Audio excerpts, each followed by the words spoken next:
Good afternoon, everyone, and as always, a very warm welcome here to South Africa. Welcome at Djuma and Aratuza Game Reserve in Sabi Sands. It is our pleasure to have you as your guest and to have you as our guest. And it's going to be a lovely afternoon. It is quite hot. We had a nice cool morning today, a beautiful morning. If you missed the sunrise safari, we had incredible luck with finding wild dogs and hyenas all together, and a lot of things ensued. We'll talk about it over the afternoon a little bit. It really was a brilliant morning, and I think it's going to be a brilliant afternoon again. My name is Peter Pretorius, and it is, as always, my pleasure to take you around, show you a few things, and really just to enjoy the drive with you. It's not just me driving around. It's not just me and Brian who's behind camera driving around. It's all of us driving around. It's one experience. Feel free to ask questions. Feel free to chat to each other. Feel free to chat to me, and we can have a nice time. It is quite hot, certainly hotter than it was this morning. If you have a look back at these buffalo that we started on, they're very good at just keeping cool when it's hot.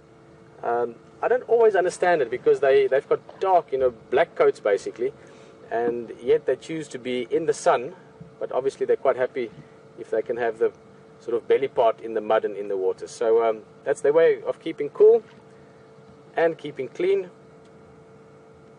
We've got a lot of ticks at the moment still. I remember one of the first conversations I had with Stefan when I arrived here. Stefan is doing the walks. He's away for a few days, but you will see him again soon. You were saying to me, Peter, if you're going to be walking, make sure you cover for ticks, spray for ticks, and I haven't been walking much, and I've already had about 5 or 6 tick bites. So there certainly are lots of ticks at the moment, and for buffalo and for your big animals, that's something they have to be aware of. But luckily they've got the help of not only mud and water to clean themselves, but also those great little helpers, the oxpeckers, the bird that you could see jumping around over the horns there just now. Lots of flies. You can see it buzzing around the heads of the buffalo. But you know what, as much as that must be terrible for us to imagine, for buffalo this is part of their day-to-day life. They're just happy because they've got a waterhole that they can relax in, and they will also get active as the afternoon goes on. As for us, this is a lovely setting. We were lucky to find a good spot where we could not only sit and look at the buffalo, but also enjoy the shade. So we've had a nice little few minutes waiting for this. As I said, this morning we had brilliant wild dogs. And wild dogs, keep in mind, it's an endangered species, one of the most endangered large species of mammals, certainly one of the most endangered predators. And HT is on his way back to see if they are still there. They were in quite difficult terrain, so he left them this morning. He knew where they were, but they could have moved. They could have moved maybe 50 or 100 or 200 yards, which would make it tricky to find them again. He is on it. He is looking for them. He's going to try and get to them and spend possibly the rest of the afternoon with them. As for us, we're going to look around a bit, check the waterholes. It's a good thing to do this time of year when it's still relatively hot but getting dry. See what we can find. As always, look for leopard. As always, look for anything interesting. As always, have great conversations. And guys, keep in mind, we can only have great conversations on the car if you talk with us as well. And you can do that by, so there's this butterfly flying around that I've noticed, and I was hoping we could see it, but as butterflies do, it sort of comes and goes. But anyway, you can do that by either tweeting #SafariLive, or you can send us an email to questions@WildEarthTV, and you can ask a question, or you can just make a comment or mention something. You can hear those whistles nice and clear. That's a little bird that you typically hear more in the crepuscular time, early morning, late afternoon, called a pearl-spotted owl. And I think there's a bit of a territorial shoulder shaking going on. Can you see one, Brian? I think it's a bit far. I'm going to try and call one actually. Typically they call more nighttime, but obviously there's maybe 3 males close by now, and because there's a waterhole or something, they're having a bit of a ruckus over whose area is it. I'm going to try and call one. Sometimes they'll respond to that. I'm not going to do it too much because they're already riled up about the other guys being around.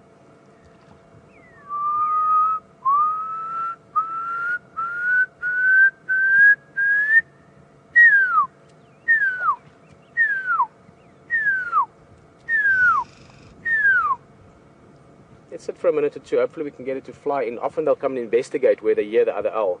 Look at that buffalo. He's covered in oxpeckers now. He's got the oxpecker party going on.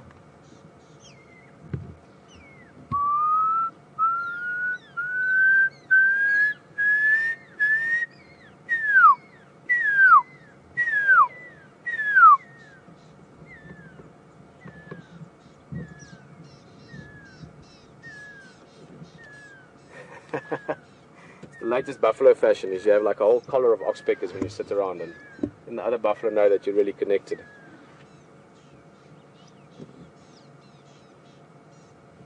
for the oxpeckers, they often use these big animals not only as a place where they find their food. They've got a very special relationship, but they sometimes use it just to rest as well. You'll see the oxpeckers, if they're taking like a dust bath or a little bath in the water, or even just taking a sleep, they'll often do it on the big animals, or obviously for a dust bath right next to them, because they know that they're not likely to be attacked by an eagle or a small cat or something while they're next to a 1,500 pound buffalo. So they also use the buffalo not only for a specific kind of food source, but also for general safety.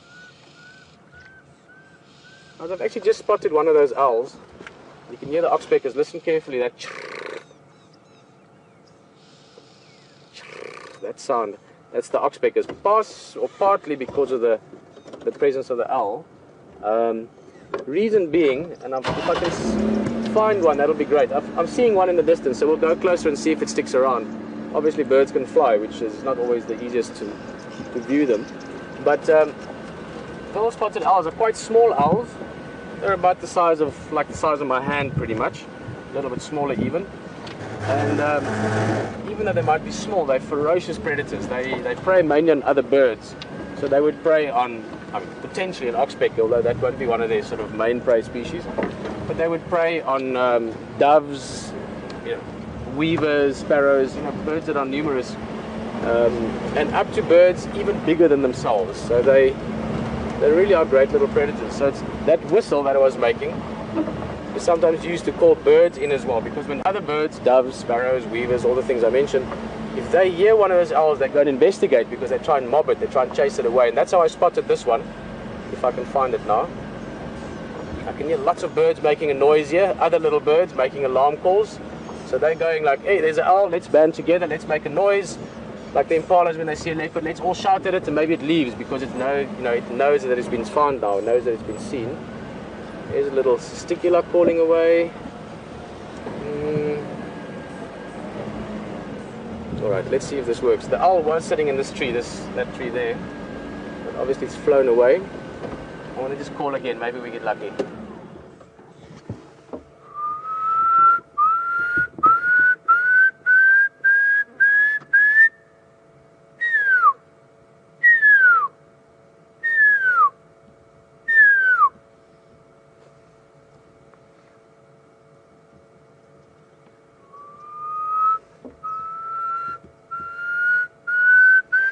There's two of them.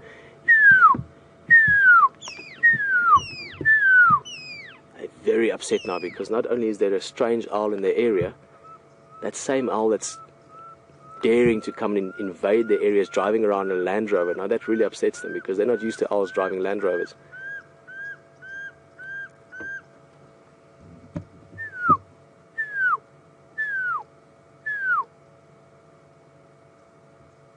I was, of course, just kidding. Off they go. False alarm, that was cool. Don't see these guys very often. As you could, it's difficult with a scale, but as I said, they're about the size of your... If you hold up your hand like this. Hold up your hand, depending how big your hands are. I've got sort of average size hands. That'd be about that size. So a small little bird, big talons. Brilliant. What's going on? That thing just sit in the ground. That's quite strange. I'm just going to investigate this a bit more. Maybe try and keep my eye on that spot. One of them went to sit in the ground, and that's not common at all. They always sit in trees, unless of course they made a kill there. Now that would be amazing. Maybe that's what the ruckus is about. One's killed one, and now there's another one that want to take the food or something like that.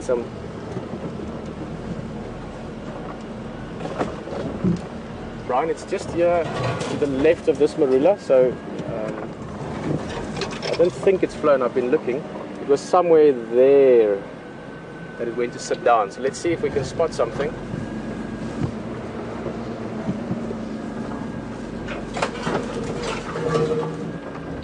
Yeah, that's a dove.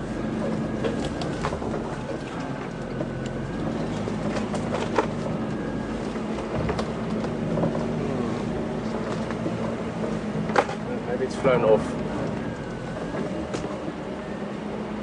Again, up in the tree now. Oh wow, there's a couple of kudu here as well, that's brilliant. one of the things I just love about the bush. I mean, you start with something small, you hear a bird, you look, and then suddenly things just unfold around you. You still see it up there now. And that's a baby though, huh? That's a youngster. Wow, that's the first time in my life I've seen a baby pearl-spotted owl. Always just seen adults. So maybe that's what, maybe it's busy getting taught something, or maybe it's now old enough that it must leave the area, so it's getting a bit of pressure from the adults. But this would be I mean, not a baby, this would be a, let's call it a sub-adult or a juvenile. In other words, big enough to fly around now. And maybe that's the reason. Maybe mum and dad's a bit like, hey, you've got to start moving on now, find your own place.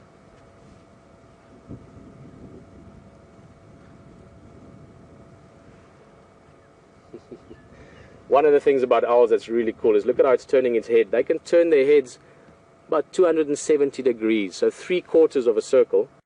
So it means that he can look to his left, but by a route of turning his head towards the right. Think of it that way. Another thing that's interesting with owls is they've got really big eyes, forward-facing eyes, obviously like most predators, leopard, lion, humans for that matter. We've got eyes facing forward, giving us good binocular vision, giving us the good ability to judge distance and depth, much more so than, for instance, antelope that want to see more around them. For us, it's very important to judge depth very well for any predator. So forward-facing eyes, but also very big eyes. Now, this little owl, the pearl-spotted owl, is one of the few owls that's quite active in well, daytime, but especially your sort of crepuscular times, late afternoon, early morning. Many or most owl species are really active after dark. These guys hunt in daytime. Many of you might figure out why. There's quite a logical sort of explanation for it. As I said earlier, they prey mainly on small birds. Now, most small birds are active in the day, so that's why these guys hunt in the day. But they've got the big eyes to allow them good vision. In fact, their eyes are so big that they can't turn the eyes in their sockets. So they have to turn the face wherever they want to look. And you find that with, for instance, bush babies as well.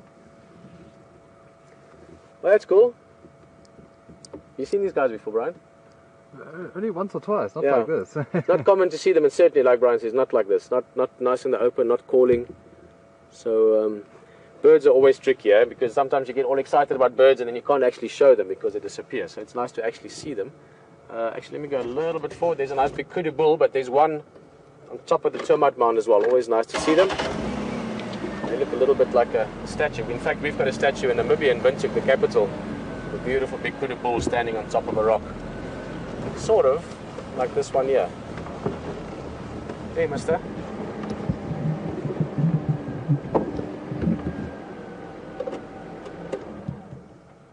Now, various types of animals do this. They go and stand on top of termite mounds.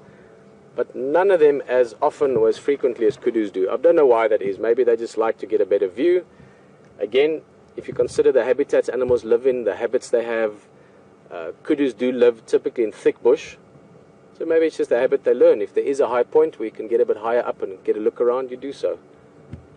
But I would say for every time you see an impala or a zebra or something like that standing on top of a termite mound, the next 9 or 10 times you'll see a kudu, and only then something else again. They much more typically do this than other antelopes would.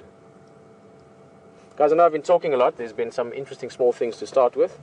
But please keep in mind, conversation on the vehicle is always enjoyable. We are social creatures. So feel welcome to fire in a few questions if you have them. Hashtag Safari Live tweeting. It's one of the quickest ways to do it. I'm also becoming curious. Let me just make sure I didn't. Okay.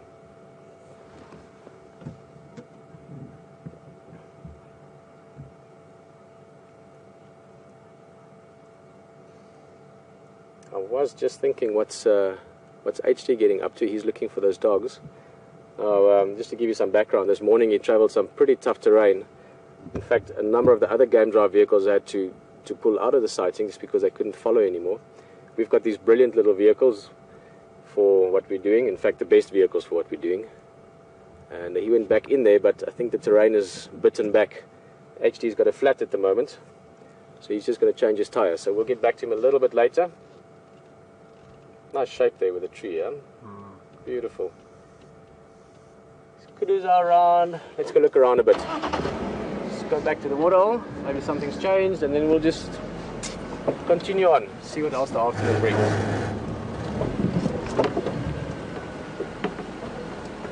Still sitting there. Awesome.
Sorry guys. That was a fly, but he's not around anymore now. Hello Jenny. Jenny's just chatting there on Twitter and just asking, we spoke about it briefly, if these owls, or most owls, don't hunt at night, and if it's unusual to see this guy. Jenny, yeah, as I mentioned, this owl actually, they hunt, or their prey species, the predominant prey species, I mean they will hunt other things as well, but they mainly catch small to medium birds, so you know, cisticulars and warblers, weavers, I mean we can name 100 different birds, up to about dove, pigeon might be a little bit big for them, but up to that size birds. So because of the prey species being active in daytime, they hunt in daytime. They might even hunt during bright day like this, but typically around your crepuscular times, early morning, late afternoon. Sorry, I just picked up something under the car, give me a second.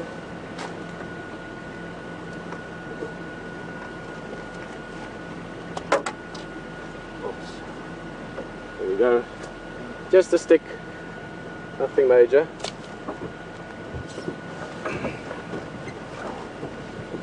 But certainly, Jenny, most other owls are nocturnal.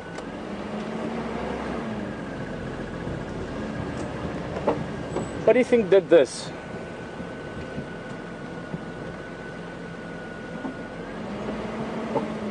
Tell you what, I'm sure many of you can guess, but a few of you might not be able to guess. If you think about it, let us know. You can email as well to questions@WildEarth. I'm just going to quickly be polite. It's the nice thing to do for the other game drives, so they don't have to drive off through the bush. There's a stick there. I'm just going to move it a little bit. So give me 2 seconds. I'll be back.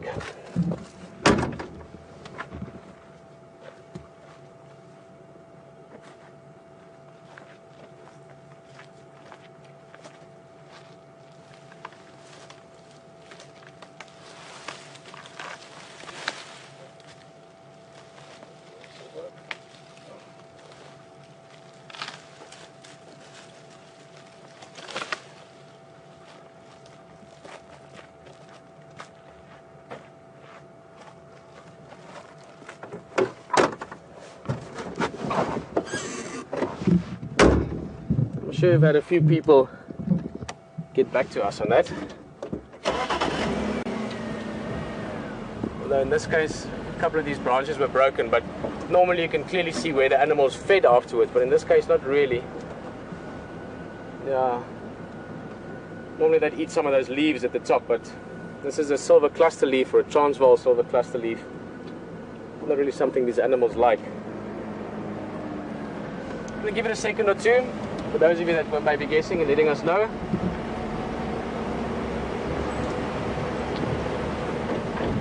I'll give you a clue.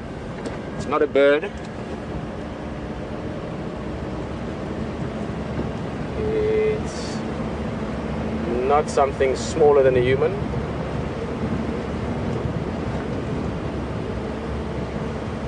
Now, human is not necessarily the best size comparison.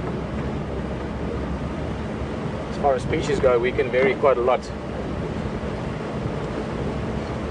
in terms of our heights and dimensions.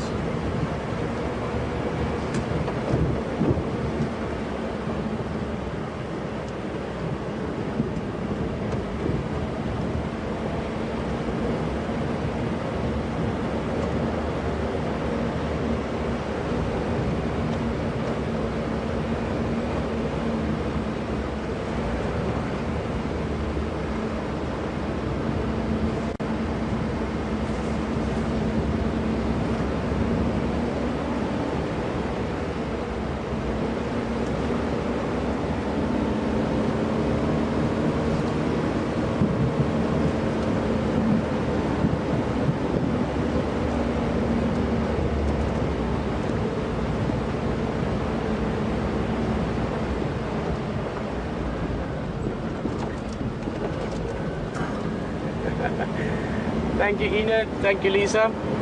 That's brilliant. Those were the first two that came in. Of course it was an elephant. I think we all guessed that. A lot of answers, guys. Thank you very much for just chatting along this afternoon. There are a few other things which we're not likely to see here that also break branches. So if we were having a little bit of like a question afternoon, I would have tried to find some of those. Buffalo also sometimes break branches if they're cleaning their horns. And something that we won't see here, but northern part of Kruger National Park, certain parts of Namibia, we still get a lot of eland. Eland break quite big branches. I've seen eland break branches up to like that thick, small trees. They snap them over, they put their horns into the branch. If that's the branch, they take their horns and they go and they snap it over so they can get to the top leaves. So often for the same purpose that elephants break the branch, some antelope do that as well. Kudu, that we just saw now, they sometimes do that. Not a lot here because there's so much food available, but if food is short or in short supply, they will sometimes break branches. Wow, nicely spotted, don't go anywhere. It's beautiful male. Same family as the kudu. But yeah, Enid, Lisa, everyone else that sent us answers, thank you very much. That was from an elephant. And this is a nyala. Beautiful, look at him move. Beautiful name as well for this antelope. Nyala.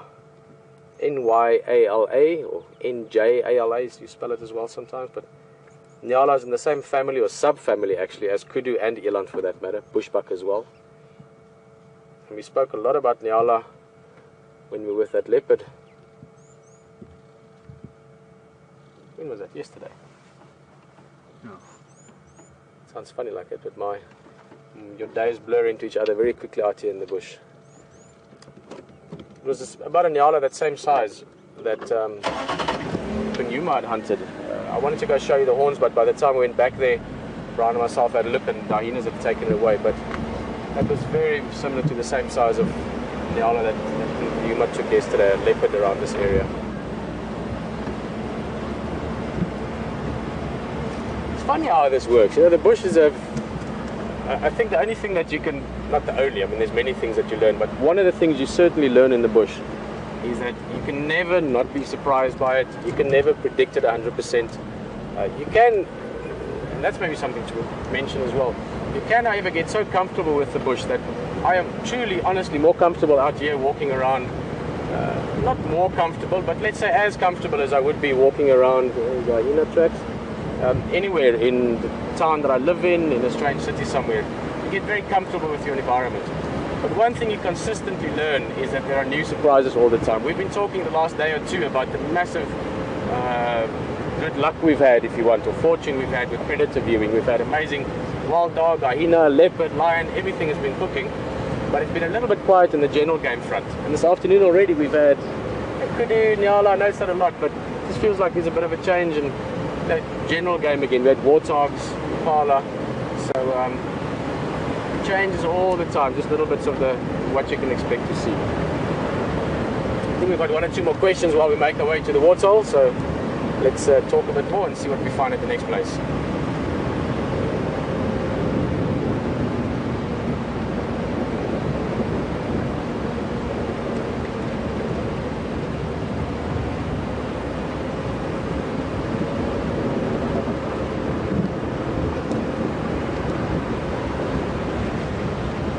Hello Sandy. Sandy is asking a question from Virginia. I'm going to answer that for you very shortly. We've just got a game drive vehicle and it's always polite just to stop and say hello, so we'll take a second to do that. How's it going? Hey, how's it going? Good, I'm Kevin. Good. Peter, nice to meet you. Very good. You're from Chitwa? That's right. Cool, man. Nice cruiser. Oh, lucky as bosses. You've lost your guest, you know that, eh? All right. On the way to pick them up. Okay, cool. Enjoy it. Catch you later. Bye-bye. Yeah. All right, that's Kevin. I haven't met him before from Chitwa. He had an empty game drive vehicle, so that was the obvious joke to make. He's on his way to the airstrip. Some people drive here, some people get driven here, some people fly here, and some people just come here via the internet, which is great. That would be all of us. Okay, Virginia, Sandy, from Virginia. Sorry, Sandy. We know each other well by now. Was asking if a scops owl and a pearl-spotted owl are the same things. Short answer, no. But they are similar in that both of them are quite small. They look a little bit different. The pearl spotted owl, the ones we saw now, are a little bit rounder. They look a little bit more like a teddy bear sort of version of an owl, whereas the Scops owl is a slightly long, thinnish owl, great camouflage. They always sit up against tree trunks and just sit there dead still, not moving, and very difficult to see. We had an amazing Scops owl sighting last time we were here, not on drive, but while walking in between drives. So they're not the same species, Sandy, but very similar in size. So it is an owl species that people sometimes confuse with each other. The third one, you get a, sure, I've just gone blank. White spotted owl, if I remember correctly. Actually, if someone can help me quickly there, it looks just like the pearl spotted owl.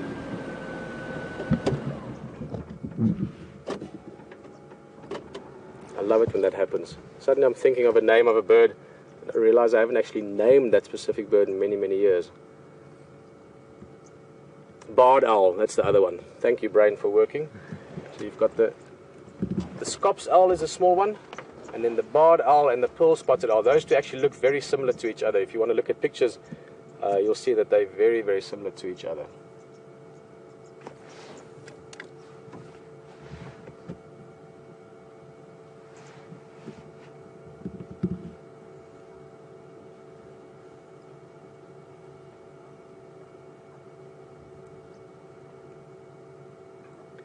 I'm just going to sit here for a couple of minutes. Again, the buffalo not doing too much, they're just taking it easy.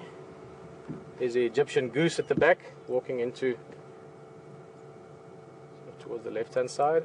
Normally Egyptian geese are in pairs. You normally find the male and female together. It's past breeding season now, but they should still be in groups or in pairs. And then deeper into winter, once the waterholes become fewer and fewer, you do find them in flocks at the bigger waterholes. Kelly from White Bear Lake, what a cool name for a place. Kelly is also a nice name, Kelly, but White Bear Lake, be quite curious to know which state that is in or whereabouts that is. It sounds like a cool place. Kelly is just asking, how many bird calls can I personally recognize, I think, and replicate? I don't know anymore. Kelly, as I said, some of these things, it's funnier. When I started guiding, which is now, you realize you're starting to mature when you can say it's almost 20 years ago, but I got into bird calls. One of my good friends, Benedict Clark, who's a brilliant guide and teaches guiding and a fantastic person as well. He got me into birding in the way that, he said, you know what, birding can be really boring, as many of you might think. But then when you start recognizing birds, but especially when you go find them yourself. So if you're walking along a waterhole and suddenly see this bird that you've never seen before, this one we're looking at now, you can see it looks a little bit like a plover maybe, lapwing, which is the more modern name for it. And then you would look at it and you think, well, it's very camouflaged, so I presume this bird is good at hiding itself. So you start looking at what is the bird doing, why is it doing things it's doing, what might be the reason for what it's doing. This guy has got a long beak. If you look, sorry. If you look carefully, long beak. Now, mostly long beaks point towards insect eaters, so that gives us a clue what it's about. Very good camouflage, so it would tell you that maybe this bird relies more on hiding from predators rather than flying away or running away. There's all different things you could use. The other way to find birds is to hear a bird. If in the morning you're walking in the garden or in the park or in the bush, and you hear a call, you don't know what it is, start tracking that call until you find the bird. And when you find the bird, use your bird book, or these days you've got some amazing apps for that you can put in your phone. Find the bird, and I promise you, if you've done that, if you've tracked the sound of a bird until you found it, you will never forget that sound and you will never forget that bird. That's one of the best ways to get to know birds. And suddenly, you will find you've opened up this whole world to yourself. Suddenly there's all these things you're hearing and seeing that you didn't think of before. So birding really is a great way of getting to submerge yourself or immerse yourself more into the environment around you. That was a spotted thickney, by the way, or used to be called a spotted dikkop. Dikkop was just Afrikaans name meaning thick head or big head. And then shame, they changed its name from that to thick knees. Quite cool birds though. That's a grey lory calling in the distance. Now, Kelly, I didn't mean not to answer your question because I can't actually answer it. I don't know exactly how many I can recognize and mimic. And also, like what happened just now with the barred owl, I find that you forget a few things. I haven't been in the Lowveld permanently for a number of years now. I moved back to Namibia, give or take 6 years ago. So it is also something that you practice. It's memory. So if you hear the birds every day, you eventually recognize all of them. By the time I left Djuma, when I'd been guiding here and with Wild Earth in the early days, I could recognize any bird call that you could hear, and I could mimic most of them because the mimicry was fun for me. It's something that I did for my own entertainment. Never mind that guests also enjoyed it. So I don't know exactly how many, but a bunch of them. Let's see if we hear any of them. I'll try and make a few more calls. Now, to be very honest, some of the smaller birds and the less colorful and vibrant or more difficult birds to recognize, I've forgotten some of them. But I've always said, it's one thing to know the name of something, but it's more if you can understand it. If you hear the call and you know what the bird looks like, and you know that it likes to live in the thick bush or out in the grassland, or it makes a nest that looks like a cup, or it makes a nest out of spider webs, those kind of things, really put you in touch with your environment, really makes you feel part of the environment rather than someone that can just name aspects of it. Birding really is a great way of expanding the what shall we call it, the brilliance or the interest of what is going on around us.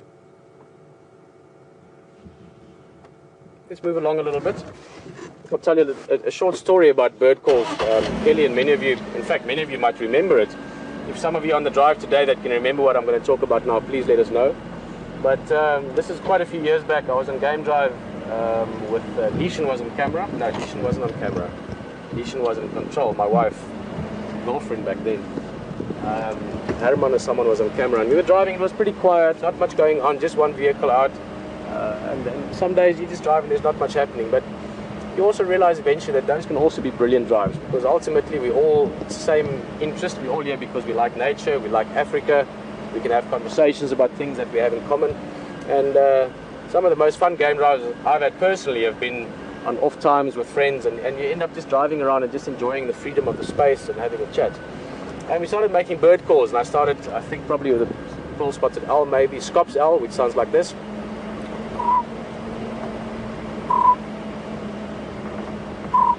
One of my favorite all-time bird calls.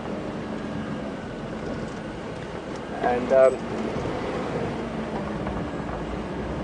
okay, awesome. Just getting some information there from the waterhole cameras. We've got the elephant at Gari Dam. We're going to be heading there. And we started making all these bird calls. It was quite fun. And then we started getting feedback from people around the world saying I'm sitting there with my parrot in the house, and it's starting to go nuts. It's starting to make all kinds of calls. It's starting to get really excited. And then we had other people saying, but their animals are also responding to it. It's one of the drives that I still think back to, 7, 8 years later, 6 years, 7 years later.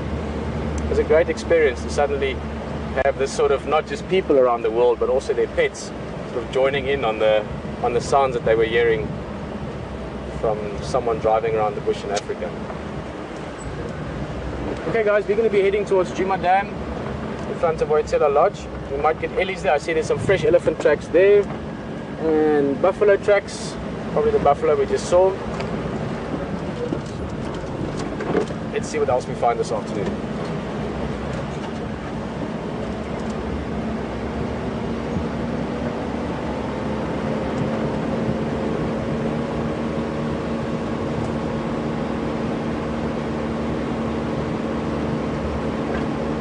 Hey, another nyala. Different one from earlier. We've moved a couple of kilometers from there. It's absolutely gorgeous antelope, and since we have this opportunity to look at it quite closely, it's busy eating. You'll see now when it looks up, one of the things that you'll notice very clearly is it's got these two white lines in front of the eyes. Now you find with some animals you've got dark lines under the eyes. I'll explain just now, for instance, with lions. If lions have their eyes a little bit squinted, well, not squinted, but sort of closed halfway, like we do if the sun is bright, they've got black lines under their eyes, and that helps to reduce the glare or the reflection of light into the eyes. At the same time, if lions open their eyes nice and wide, which they'll do at night, they've got light, like a beige or white area under the eye, helping to bounce more light into the eye. Now with nyala, that white in front of the eyes, if they're in thick bush, during the night or early morning, or even during the day when there's lots of shade, if they're really looking for something, if they think they've heard something that might be a threat, and they're looking straight at it, those white lines fall exactly under the eyes and actually help to bounce a bit more light into the eyes. So it helps them or increases their ability to see in low light by a small margin. All these interesting adaptations that have evolved over a long time.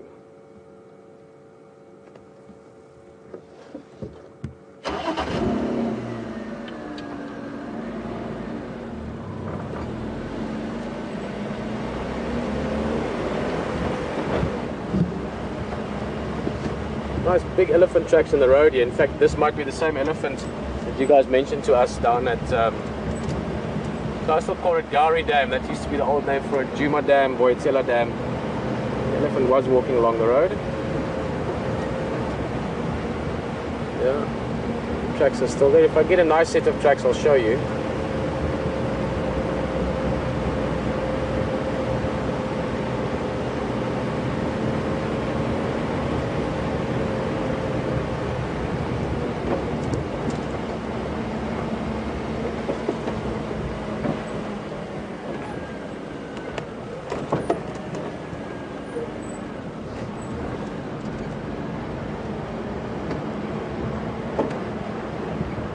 A little bit further ahead, the sand is a bit softer on the road, and if you get a nice print, I'll show you the track. But this is definitely a big bull, I would say, at least in his late 20s, maybe early 30s.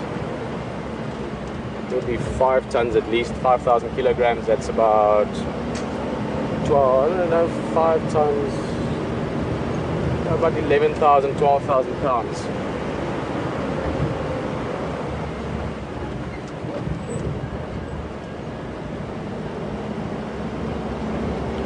Turned off some of his tracks are not there anymore, but he's heading in the same direction we are.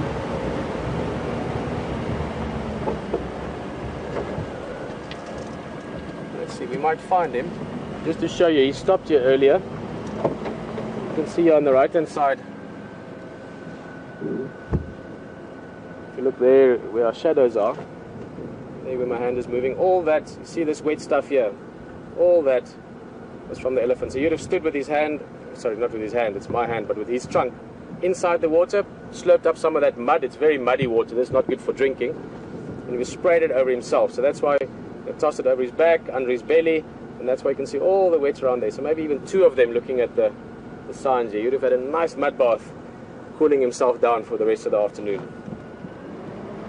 These are all little signs you can pick up along the way, just telling the story. We didn't see this elephant, but we've seen the tracks. We've now seen where he had a mud bath. There we can see on the road again.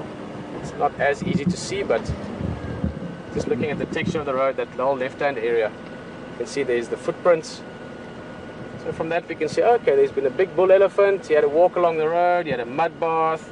Here it seems he was standing around a little bit, maybe because of some shade, and then he moved on again. Now by the time we find this elephant, we've sort of picked up little bits and pieces about him already.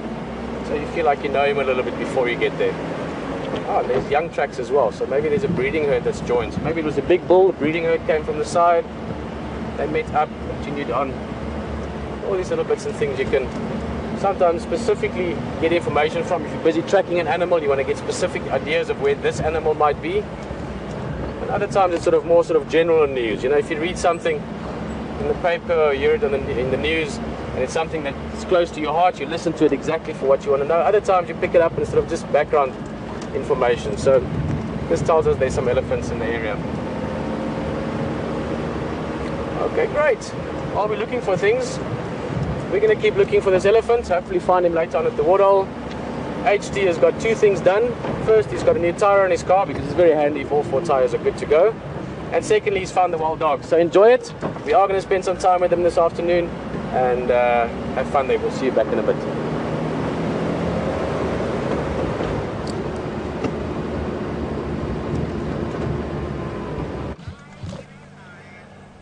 Well folks, it's taken a good nearly 50 minutes to find these guys, actually more, over an hour. We got a flat tire going through this vegetation, which is not unexpected. Welcome firstly.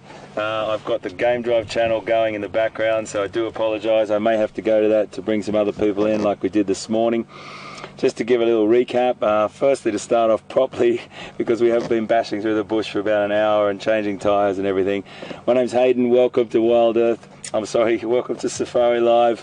Thank you so much. We've been sweating it out for about an hour, and we're really having a great time trying to find these dogs, and we've got them at last, which is brilliant. So I'm going to get Andrew to pan around. Andrew's on camera with me this afternoon. Pan around and have a look.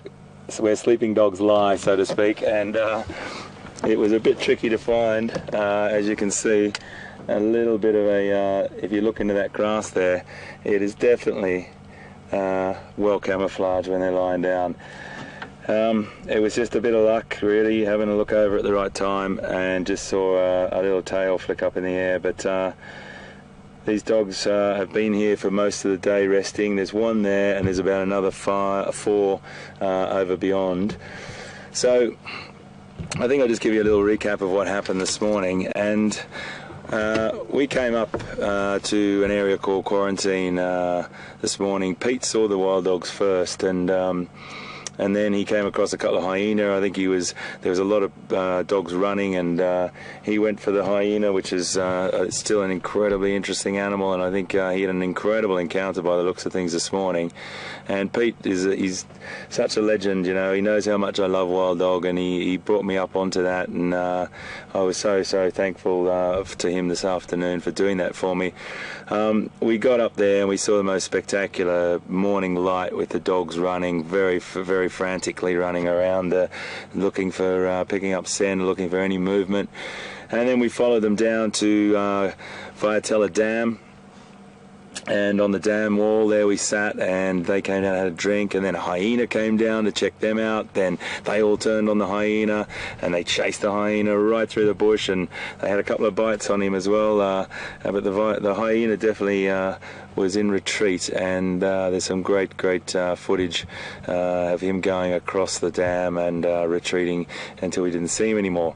And then off they continued to hunt, and we followed, and then it got into some really thick country, and I lost them a couple of times, and luckily we just made a couple of lucky moves, and we found them. But we left them here in this location this morning. It was just really tricky to get to. We did have a couple of signs going in and following our tracks in, but sometimes you only have to take one little wrong turn, and all the bush looks the same. So an hour later, we're sitting with them again, and there was 5 individuals, and give you a little bit of update of their history. This is the Investec pack, and they were 7 until last week, where they came across another pack, and they had a bit of an altercation, and unfortunately one of this pack got killed, and another one got injured quite seriously, and we think that it died as well, but we didn't actually see that happen. So it's down to 5, and that does happen quite frequently when wild dog packs meet. It's quite a fearsome battle, and sure enough, we're still with this pack, but they're still a force to be reckoned with. 5 individuals, they can hunt very successfully. I mean, one animal can hunt very successfully, let alone 5. You probably know that they're incredibly strategic hunters, and we can talk a little bit more about that as the afternoon pans out. But at the moment, they're flat dogs.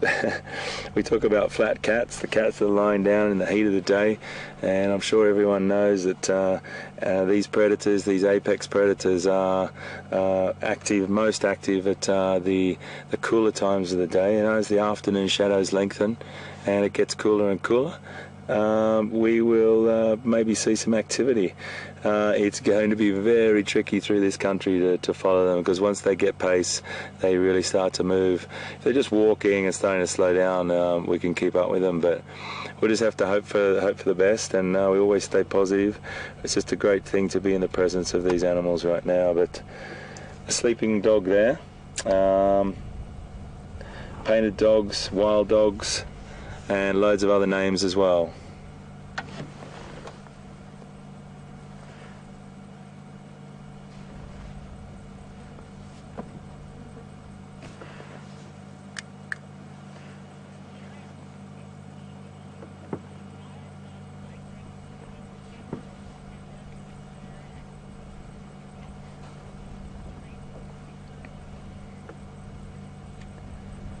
It's got a really fantastic question from Trent in Fiji. Wow, we haven't had a question from Fiji for a long time, Trent, so welcome aboard, mate. What a beautiful place you live. And a great question. Trent wants to know, do you think that the sightings would be as unique or as special if wild dogs were more prolific or they weren't as rare and endangered? I'd have to give two answers to that, Trent. If you look at it logically, anything that's very, very common in the animal world, sadly, people will drive past. Then again, you know, once you start to see like a couple of hundred zebra or a couple of hundred impala, you have a tendency to want to try and see some other things. But you do have to stop yourself sometimes and go back and see those individuals, because they are all unique in their own right. If wild dog were as prolific as that, and which they would never be as an apex predator, of course, but if they were really, really common, then okay, yeah, people might say, well, wild dog again. But my belief, Trent, is that because these animals are such incredible masters of hunting, and so strategic, and have the cohesive unit that they have, I think it fascinates people. It fascinates people to the point that they want to know more. They want to know why they work together, how they work together.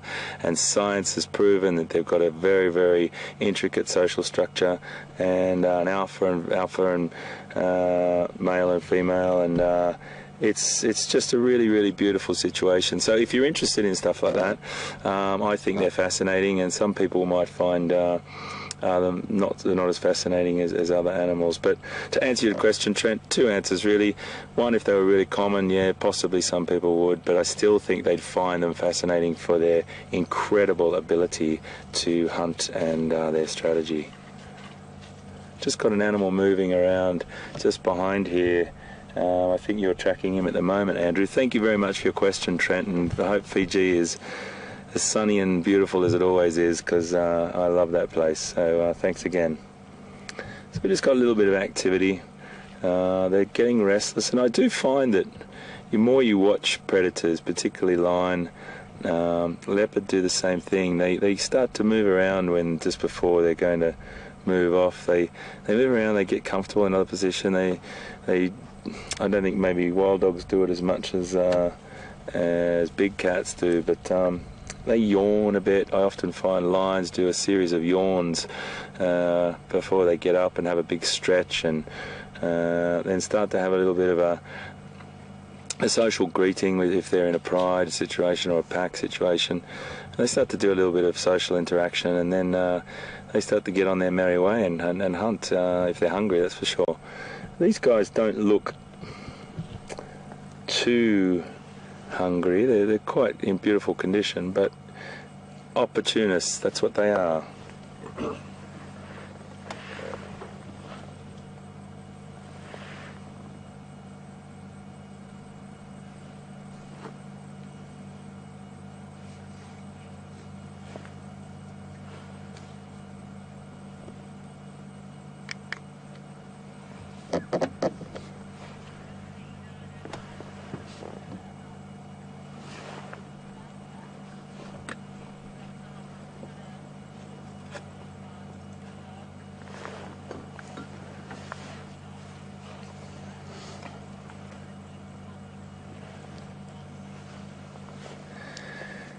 Well, we've got a bit of chatter going on Twitter, or a bit of tweeting going about some names for these we call flat cats. Cats that are lying down, flat cats.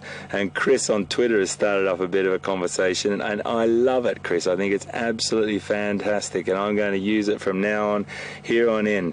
Chris has come up with a great name for dogs that are lying down, log dogs. And I think that's absolutely brilliant, mate. So hats off to you. You can be a proud owner of that name, and I think we'll all probably adopt that. We're going to call them log dogs from now on. So brilliant work, Chris, and keep it going, mate. Really good fun. But that's, I tell you what, they're as camouflaged as a log sometimes, Chris. They're, and everyone that's watching today, welcome again. But wow, do we have a time looking for these guys? As you can see, they're so camouflaged, and when they're lying down like that, it's near impossible. So a little bit of luck we had lucky log dogs today, and we're lucky to be here, that's for sure. Great work, Chris, and great work everyone that's having a play with that on Twitter.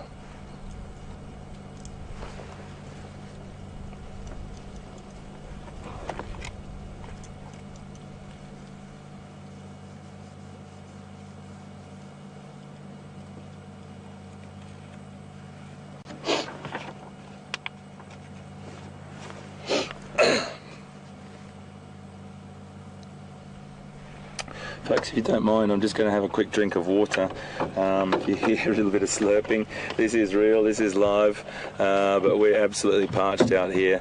The temperature is, I think, about 26 degrees, I think it was, 27 degrees, in the 80s Fahrenheit, but it's very... Where we are, we're exposed right to the sun, so we're just a little bit parched, and I just want to have a quick drink.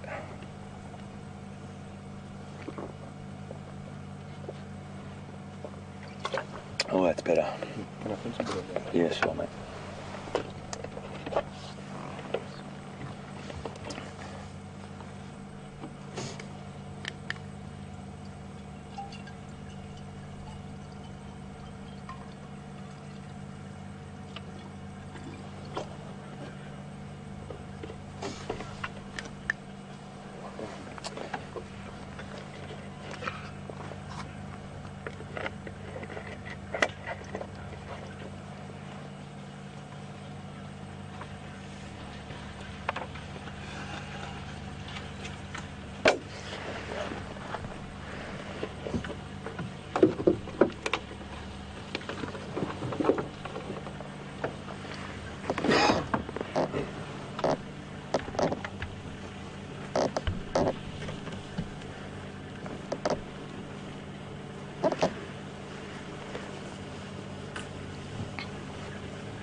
Folks, if you don't mind, I'm just going to have a quick talk to this vehicle that's arrived, just to explain the situation, and I'll come right back. But if you hear me talking on the radio or to Ryan behind me here, please just know that I'm doing this just so we can give the control of the lock to Ryan, and he can look after the radios for me, then I can concentrate on talking to you. Ryan, hello mate. Would you be able to look, could you control lock for me please, mate? No problem, mate. There's one here, there's two just over here, and another two just over there. Thank you, folks. I do apologise for that, but it's really, really important that we communicate with the other guides, and you know, the other guides do so much for us here on Wild Safari Live. They bring us into so many sightings, and they're so modest about it, and they're just, generosity is incredible. So I really always like to bring people in and get them to see these dogs as well.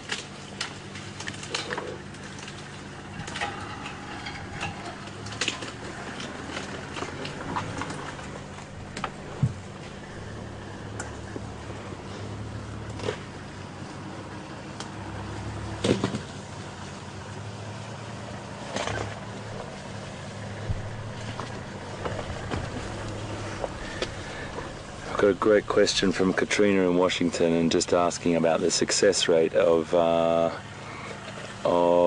their hunting activity, and do they have a more success rate, a greater success rate than other apex predators? And the answer to that, Katrina, is absolutely 100% yes. They are probably the most successful of all the apex predators, with around, I mean, arguably you get different things in different books, but you talk to the researchers, and you're talking about potentially 85% success rate in their hunts. So this is a really good talking point. It comes down to strategy, Katrina. Huge strategy that is deployed by the pack, and that will differ hugely in the terrain. So most of the time it's the alpha male leading, but sometimes the alpha female, and by the same token, I've heard of different situations where the alpha female has been in charge of the pack as well, so it really does to vary. There's lots of variables, that's what I'm trying to say, but it really does depend on the terrain. Sometimes you'll get really good particular individuals in the pack that'll be specialised in hunting a particular species, and there's been loads of documentation of that as well. So yes, they do really have the highest success rate of all the predators, and they are very good at raising their pups. The only thing, there wouldn't be an issue with food, that's for sure, but there is a lot of other, the pups are any pups or any offspring are very vulnerable, and you've got loads of things to worry about as a puppy in a wild dog pack, but your pack will be strong and cohesive and look after you to the best of their ability. And yeah, they're fantastic, they're incredible dogs, love them a bit. It's got another vehicle arriving, folks.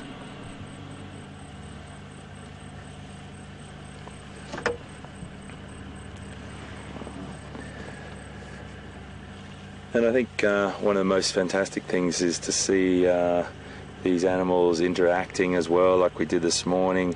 There's a lot of predators on the property at the moment. There's a lot of predators around Sabi Sands, but particularly Djuma and Arathusa and the surrounding, the neighbouring properties.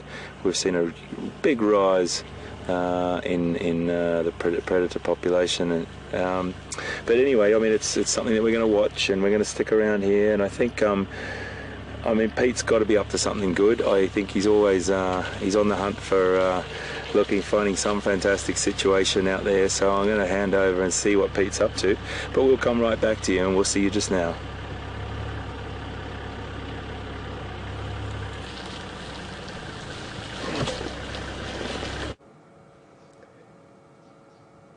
Well, I'm sure you enjoyed the wild dogs, and we'll see as the afternoon progresses what they get up to. You might have also noticed a couple of other vehicles coming in. The wild dogs are probably one of the most sought after animals to see in the wild, and that's not just for this area. I mean, that goes for any reserve where you can still find them. Okavango Delta is a place where you still see them quite well, and also for the people that come here often. It is now holiday time, going into the weekend as well. I can hear on the radio there's quite a few of the different landowners are around, people that have private places around here, and they all want to see the wild dogs. Of course, we also love seeing elephant. One of my favorite animals. I absolutely love elephant. Oh, now I suddenly remember these guys. Not just from yesterday. We saw these three yesterday as well, but I remember from last year as well. It's that female with the missing trunk bit. Yeah, I didn't notice until just now. If you look very carefully, the adult female there, you'll notice that it's not the best time to mention this, but when we see it, I'll point it out again. She's missing the front, probably 5 or 10% of the trunk. Not 10%, not much, but copes with it fine, perfect condition, so it's not a problem at all.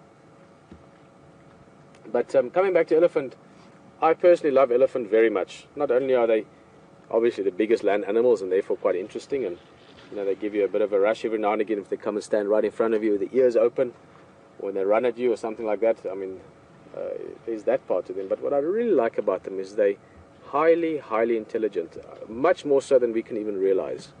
The way they communicate, the way they organize themselves socially, the way they can adapt to different environments, absolutely amazing animals.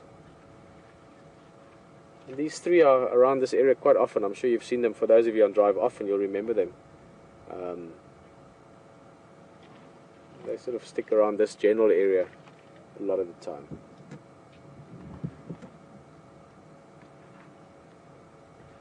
Just to give you a bit of perspective, sorry, I was watching the ellies there. What you just saw there in the sort of wider view, you could see a bit of a structure at the back there. You can see the lines there, as well as the waterhole itself. This is right in front of Gallagher Lodge. So Djuma, the game reserve that we're driving on, which in turn forms part of the Greater Sabi Sands Game Reserve, and then again forms part of the Greater Kruger National Park. But Djuma has got two lodges, and this one is Gallagher. It's at the back of Voyatella. Similar concept, sort of small private lodge. But they've got this little waterhole in front with the open area, and that deck in the back people can go sit down, enjoy the view, and a lot of animals like the water. There you can see the trunk tip.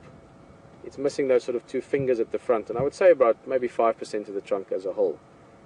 Doesn't seem to have influenced her at all. Now, when we went looking for these elephants earlier, thank you so much. We had so many emails and tweets from people saying there's elephants down at Djuma Dam. When we got there, we couldn't find him, but you also let us know that he went up the riverbed, so we followed that, couldn't find him again. But then we found these three, and we came here specifically because I thought there might be ellies here if they were at the other dam. The reason is that as we go into winter now, and the big open dams, the water sometimes gets a little bit dirty and muddy, and a little bit more foul as the water gets older. Elephants particularly like clean water. Many animals do, all animals do, but ellies especially, they'll make an effort and they'll walk far if there's a place where they know they can get clean water. And because this is a little sort of made water hole and the water gets pumped in here, this water is generally speaking much cleaner for them. So you'll probably find quite often elephants come and drink here. They might go and play in the big dam and go and sort of have fun in the mud and so on, but when they want to drink, when they're thirsty, they'll very often come and drink here, which is obviously great. The people staying in the lodge could have a great time just viewing the animals as they come along. I want to see if they... something else I noticed, but we'll just see if it's worthwhile. I'll mention it to you just now. That's the viewing deck right behind the ellies. That's interesting. That calf is getting quite big for still suckling, but obviously still having a little bit of drink from the mum. Very interesting. People don't always realize this, but elephants, they only have 2 mammary glands, and they're situated between the front legs. Very, very different from most other mammals. If you look at all your antelopes and predators and so on.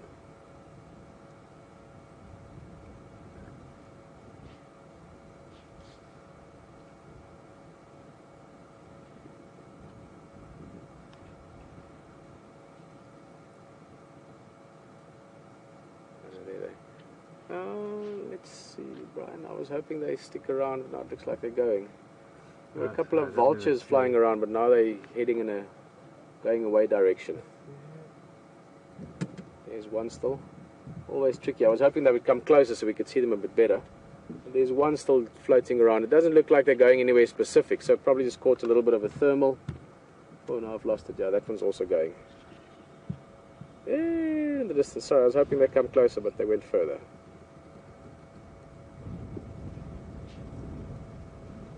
Must be so amazing to do that, just glide. I mean, they're not even flying, just gliding. That's the elephant. In fact, that looks like we were talking about that youngster that's still suckling from the mum. I'm getting the sense that the mum was a little bit impatient there for a minute. It is getting to that age now. That calf is probably getting towards 2 years or so. So the mother doesn't necessarily want to keep the calf still suckling. It's time that the calf starts just eating food. That calf will already be doing it. The majority of its nutrition will come from eating food, but obviously a bit of good mother's milk is still the best. Still the best, yes. Going to make him healthy and strong.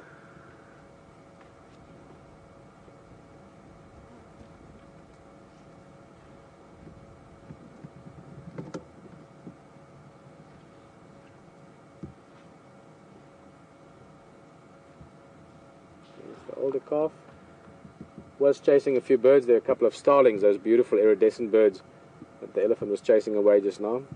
Basically just killing a bit of time. They've got a nice full belly of clean water. I'm sure they've been eating quite a bit. It's cooling down now, so that's pleasant for elephants as well. They're going to do some more feeding going into the afternoon, and of course elephants also still feed often at night time as well, especially when it's very hot. Summertime, they're very active at night.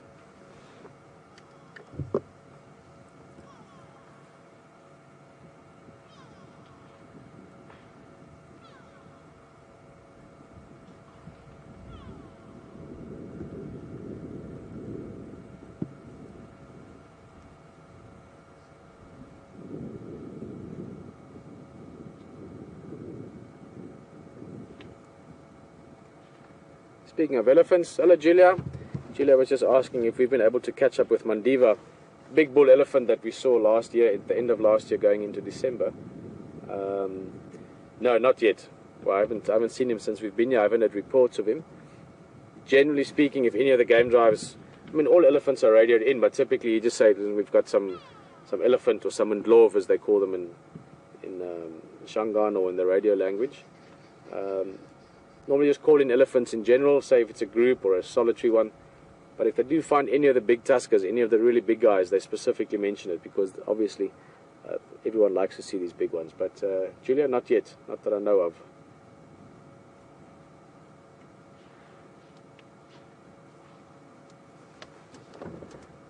Let's see where this other one has gone. These two seem to be pretty relaxed.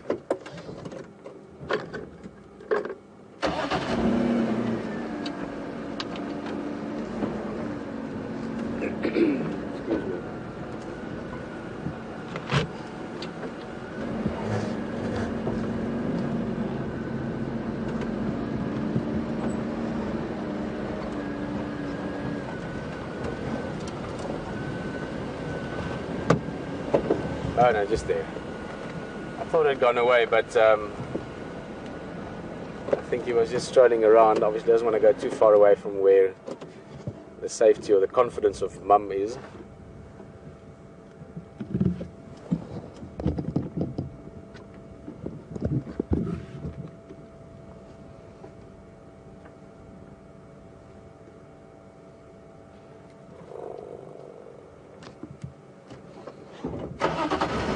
A little bit closer, see if they maybe want to interact with us a little bit. These elephants are very familiar with cars.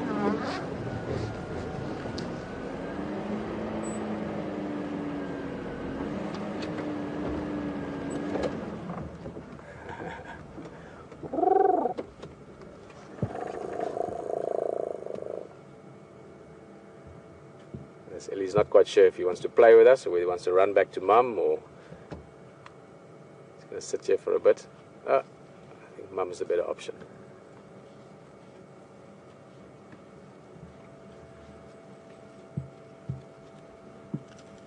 This actually looks like a young female. Sorry, I presume it's a young male, but having a close look now, it's quite difficult to see the sex of elephants at the first glance. I mean, if you do it every day for years and years, it gets quicker and easier. But if you look at the head shape, you can't always look at the belly. As I said, the mammary glands are in the front between the legs. But if you look at the head shape, where are we now? There we are. If you look at that angle, you can see with this one it's almost square. It makes like a nice sort of not quite 90-degree angle at the top of the head, but it makes a definitive square shape. With bull elephant, it tends to be a rounder head, and especially when they get older, it's easier and easier to see that. So you don't look at the skin between the legs or the back legs, for instance. You can look there, but it's not always definitive. At a quick glance, you might think it's a male, and it actually is a female.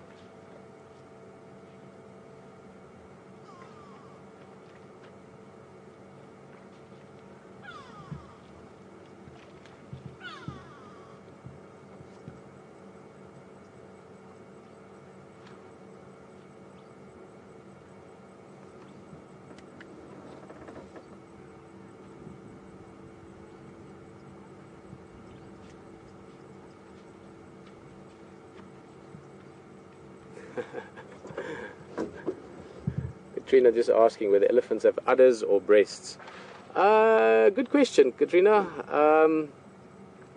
I think calling it udders would be wrong. Udders for me is definitely something with more than two, so 3 or 4 mammary glands at the back. Typically, what I think of when I think of a cow or a sheep. So yeah, I would think you could call them breasts rather than udders. Can't remember that I've ever specifically read that there's one terminology that's right, but makes more sense. It's nice and warm. Those ears are working. Elephants' ears are very thin. It's about 4 to 5 millimeters thick. Now, I can convert most things from metric, but I don't even know what that is in inches. 1 inch is about 3 centimeters, so it's about 1/6 of an inch, give or take. So very, very thin. Yeah, there's another Ellie there. We can hear the bushes coming. I think that bull that you saw at the waterhole might be making his way here. Just hearing some branches in the distance. So quite thin ears. I mean, if you're talking about 1/6 of an inch, 4 or 5 millimeters thick. And there's a lot of blood vessels and veins running through the ear. And by flapping it in the wind, they're actually cooling down the blood running through the ear. They can also cool it down even more by spraying water onto the ear. This one might do it just now. Mud onto the ears also help. And a very large part of the elephant's exposed skin surface actually is made up by the ears. If you imagine that ear, keep in mind it's got two sides. So if you had to fold the ear open, so what you see from the front times 2, that's roughly 20% of the total skin surface of an elephant. Excuse me. Bless you. Yeah, that was a big one. Speaking of big ones, there's a big one on his way. That's the elia that you saw at the waterhole earlier. He's obviously heard these elephants. He's coming to say hello to them, coming to see what's going on. Let's just go a little bit forward.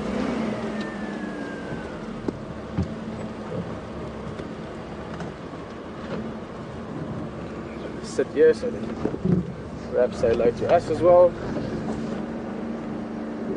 Nice big guy. Only one tusk. I don't think we've seen him. I certainly haven't seen him since we've been here. Much bigger head relative to the body, even though he's not very old yet. This elephant is mid to late 20s. As you can see, the head is much larger relative to the body, and also look at the shape of the head. You can see it makes a much more sort of rounded, that part there. It's more sort of rounded as opposed to squarer with the females. And let's see, this should be very interesting. It's always beautiful to see elephants greeting each other. Look at the young ones. You'll see the trunks being held out. They want to sniff each other, smell each other. It's one way of greeting. Obviously they're a bit wary. He's much bigger than them.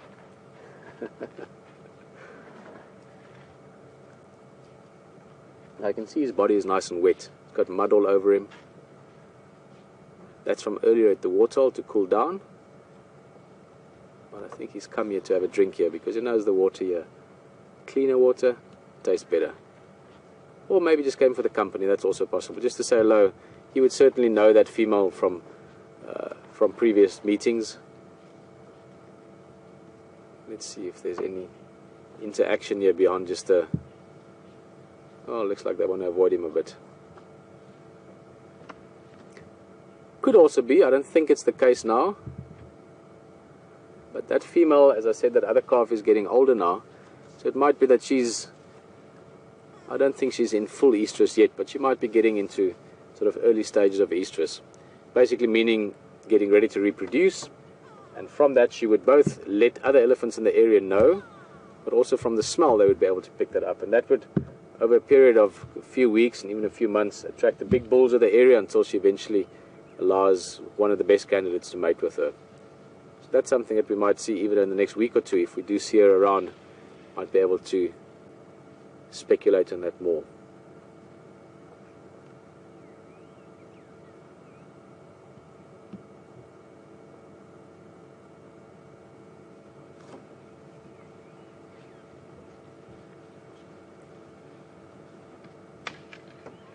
Well, he's greeting them a little bit.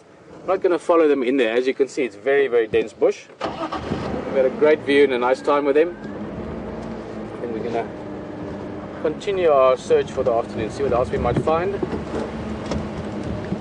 And we'll talk some more, discuss a few more things.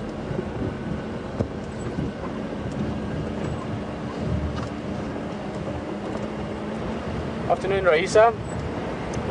Just asking what age do elephants start secreting from their temporal glands? Here on the side of the face, you could see with that bull and actually with that young female area as well, you get these dark lines or dark secretions, and that's really just a hormonal secretion. It smells very, very strongly as well when you get close to it. And they've got these glands called temporal glands. Obviously a gland on the temple, it's not a majorly sort of scientific name, but temporal glands, you get these heavy secretions, and that gets, you can see it from quite young. I've seen it with young elephants. When they're very stressed, sometimes you get the heavy secretions. Stressed meaning it might be very dry and they're thirsty, or there's maybe there's a bit of a misunderstanding between 2 or 3 individuals in the herd and there's a bit of social tension. You'll get it as well. And then Raisha, you specifically get it with big male elephants. So when male elephants, as they get older as well, but when they are in their early teens, 12, 13, 14, they start getting this. And then once they've left the herd, 16, 17, 18, they can start getting what is called must. Now must is just a condition, almost like the females go into estrus. Must is almost like a male version of that, where the males, they've got a fluctuation in their testosterone level up 5 or 6 times from normal. And in that time they become more aggressive, more sort of I want it to be masculine. It sounds a bit strange to say it like that. But they really start actively looking for mating opportunities. They dominate other bulls if they can.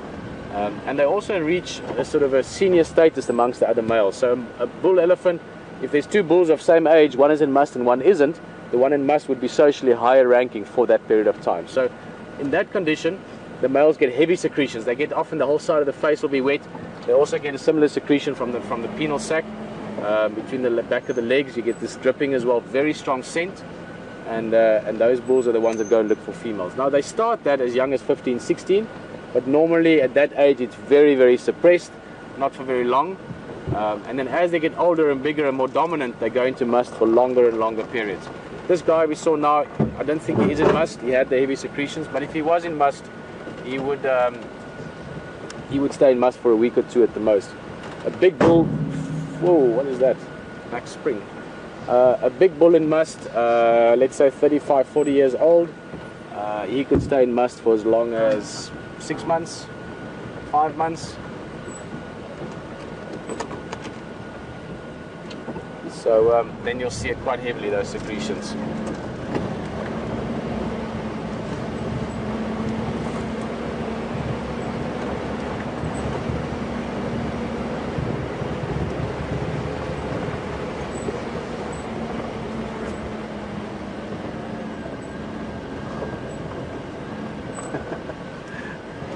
Diana from Florida asking if would or will wild elephants eat peanuts? Short answer, yes, they would. They might not eat it straight away, they might not know what it is to begin with, but elephants are very bright animals. They've got a great sense of smell, so they would be able to say, this smells like it's not bad, and if they tasted one, I'm sure they'll taste another one. I mean, wild elephants in certain places in the world, they learn to eat various things. Botswana, for instance, in Chobe, where there's a lot of elephants, they now warn people going there on their own. So listen, don't take any citrus in your vehicle. Oranges, lemons, that kind of thing, because elephants smell it from far away because the smell is strong. And elephants will literally walk up to cars sometimes, stick their trunks inside the vehicle, feel around. Obviously they can track it with a smell until they find the orange and take it because they really like it. So the hyena, it's not something likely. Obviously not going to just come across peanuts walking in the bush here, but given the opportunity, I'm sure they would eat it. It tastes good, and they would like it. I mean, they eat nuts here. They you know, they eat the torchwood trees and different trees that have berries and fruits and nuts on them. They would utilize whatever is edible. So I'm sure the same would go for peanuts.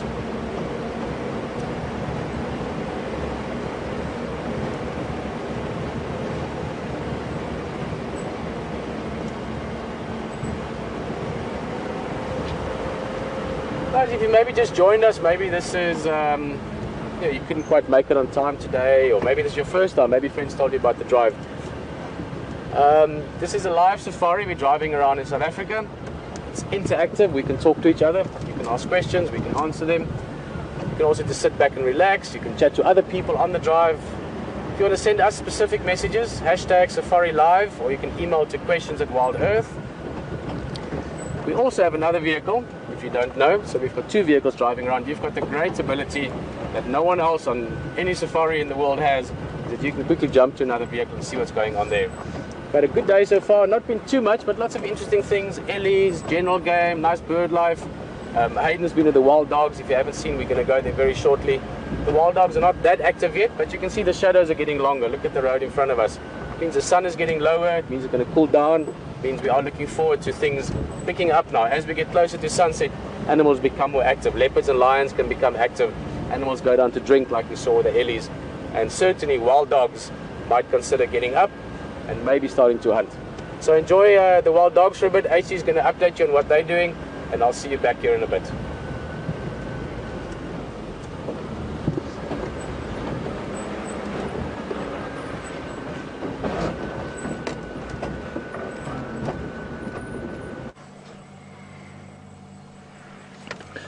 Well, if you've come back expecting a change, I haven't got one for you.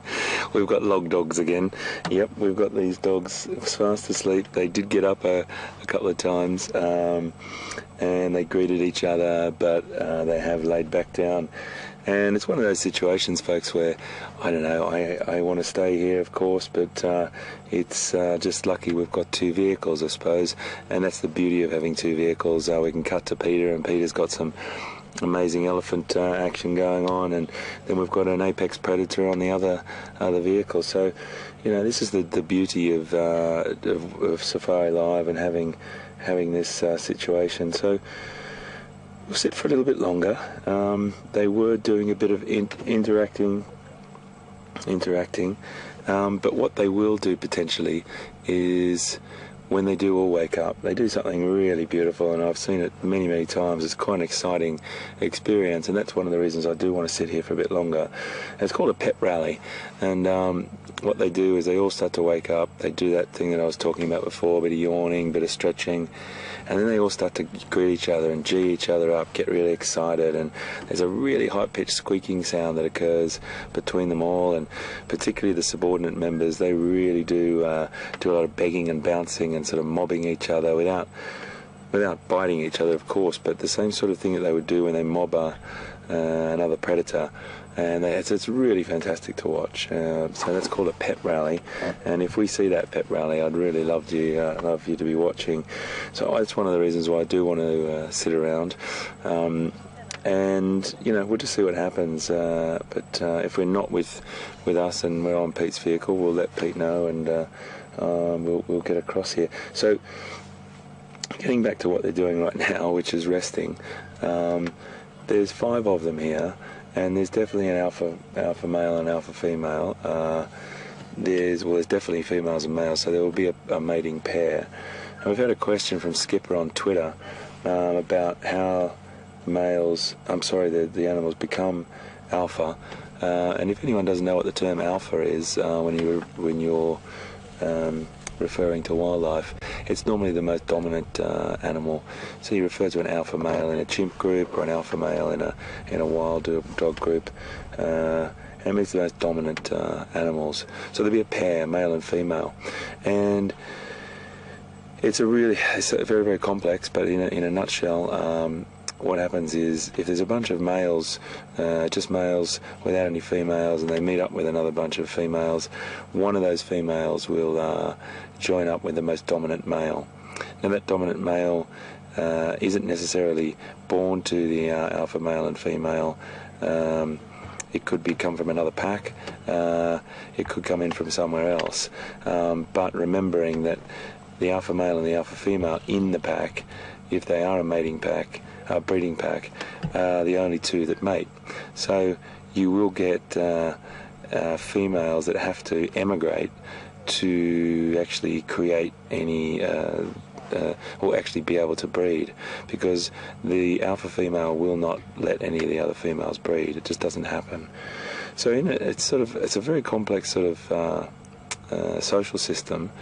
But then one of the females would meet up with that bunch of males, or if there was a couple of females, and then the alpha male, or the two that met up and started to mate, would become the alpha male and alpha female. And that happens in wild dog world in their own special way, and they are the ones that breed, and the females can breed, goodness, up to 8 years, I've heard, I've read, and they will be carry on like that. And then sometimes the male will get challenged and he will get overthrown, but it doesn't happen very often. It's more likely to happen in the males than it is the females, and it does happen sometimes. So they do hold on to their dominancy for quite a long period of time, but sometimes, as you know, with this pack, as we've talked about before, 2 of the animals got killed a short time ago, like last week, I think, or the week before it was, and the numbers can change dramatically. And what if that was the alpha male or the alpha female? Well, the next dominant animal would take its place, and that's how it would work, Skipper. So lots and lots of different contributing factors that could change the social hierarchy, but there is an alpha male and female, within each pack. And it's a very, very complex but very cohesive, and they get on very, very well. There's not a lot of fighting, or they're much more likely to be submissive than fight each other. hopefully that answered your question, Skipper, and thanks so much for watching and asking.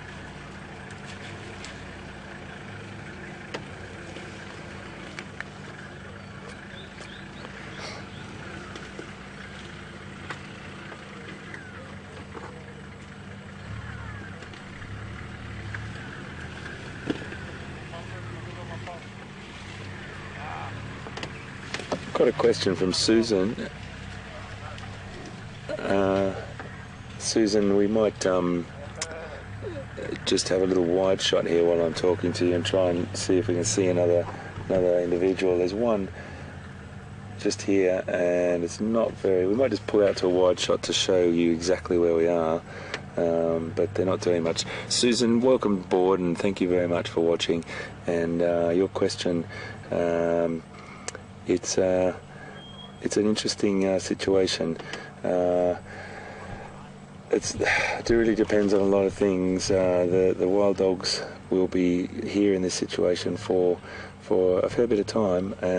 But look, you can see this interaction happening now. A little bit of interaction going on. We're not really sure how long they're going to stay here, but we think we're just going to sit with them for a bit longer, so we will definitely stay here. As long as they are here with us, we're going to be with them. But once they move through this scrub, through this vegetation, we may lose them. I really want you to see this pep rally. That's one of the reasons why I want to sit here, and hopefully we'll be able to see that soon. Lots of vehicles come and go, but as I said, the beauty of having Pete cruising around looking for other things is a great thing on Safari Live.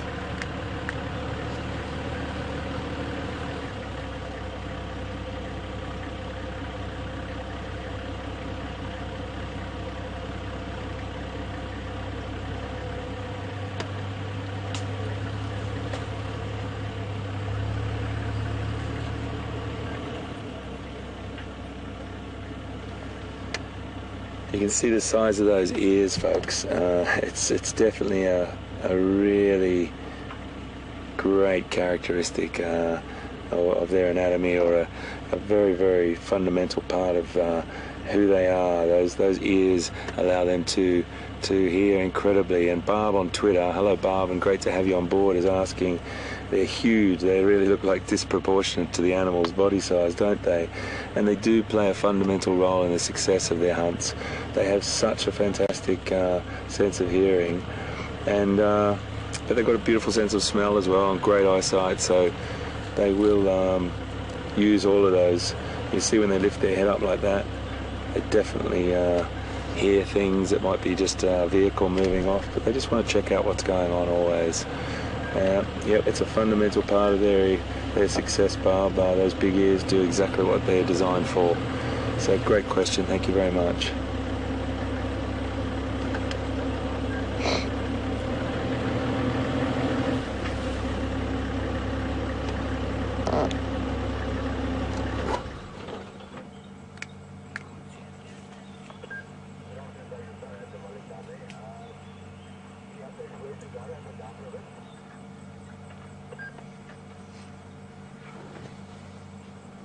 Some really fantastic questions coming through, folks, and it's just great that you are crafting this experience. It's obviously not as exciting as chasing them through the bush or running after them and being part of the pack, but Jennifer in Toronto has asked a really great sort of and asking us a little bit more about the dogs and whether those two animals that were killed last week would potentially be the alpha male and female, or just the alpha male, or vice versa. And Jennifer, it's a perfect scenario to think in your head. What would happen?